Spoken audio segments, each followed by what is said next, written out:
انگوٹھی کے پتھروں کی شرعی حقیقت۔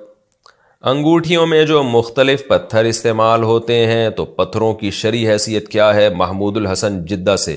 کوئی شرعی حیثیت نہیں ہے، پتھر ایک پتھر ہی ہے، اس میں نہ کوئی تقدیر کا اس سے تعلق ہے۔ مجھے تو یہ بھی ایک قسم کی بت پرستی لگتی ہے کہ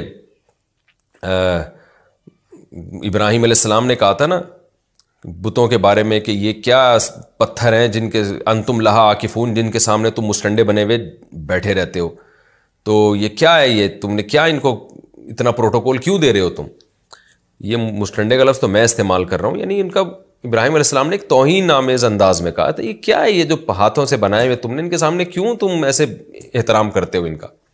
تو یہ جو انگوٹھیوں میں پتھر لگے ہوتے ہیں نا، جن کے بارے میں لوگوں کا خیال یہ ہوتا ہے کہ یہ والا پتھر میری جو ہے وہ ستارے سے سوٹ کرتا ہے، تو وہ بھی اس پتھر کا بڑا اکرام کرتے ہیں۔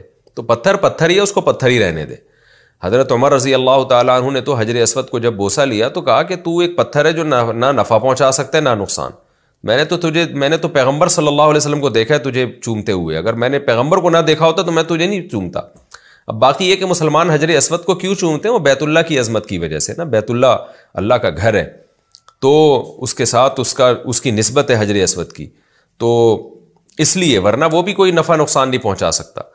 تو یہ جو پتھر انگوٹھیوں میں لگے ہوتے ہیں تو کچھ بھی نہیں ہے۔ ہاں، پتھراؤ کی نیت سے آپ رکھ سکتے ہیں کہ کراچی کے حالات خراب ہوئے، پتھراؤ کہیں ہو رہا ہو تو اپنے دفاع میں مجھے بھی پتھراؤ کرنا پڑے، تو انگوٹھی سے پتھر نکالا اور پھینک دیا۔ اس کے علاوہ اس کی کوئی حیثیت نہیں ہے، یا کوئی زینت کے لیے، جیسے خوبصورت پتھر ہوتے ہیں ذرا اچھے لگتے ہیں، زینت کی حیثیت سے رکھ سکتے ہیں، پھڈے میں کام آنے کی حیثیت سے رکھ سکتے ہیں۔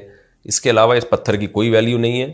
اور ایسی چیزوں کی دل سے عقیدت نکالا کریں۔ کسی آپ کے دوست نے انگوٹھی پہنی ہوئی ہے، پتھر لگا ہوا ہے، اور وہ کہہ رہا ہے کہ یہ جو پتھر ہے نا اس سے یوں ہو جائے گا یوں ہو جائے گا، یہ میری قسمت سے میچ کرتا ہے، بولتا ہے اس وقت اس پتھر کی توہین کیا کرے، بولے پاگل آدمی، استنجے میں کام کر لیا کر، اس سے نا استنجا کر لیا کر۔ تو اس طرح کی توہین کریں گے تو لوگوں کے دلوں سے عقیدت نکلے گی ان فضول چیزوں کی، ورنہ یہ تمیز سے یہ عقیدت نکلنے والی نہیں ہے لوگوں کی۔ میں نے بہت اس پر بیان کیا، علماء بھی کرتے ہیں، لیکن لوگ پھر بھی ان پتھروں سے عقیدت کرتے ہیں۔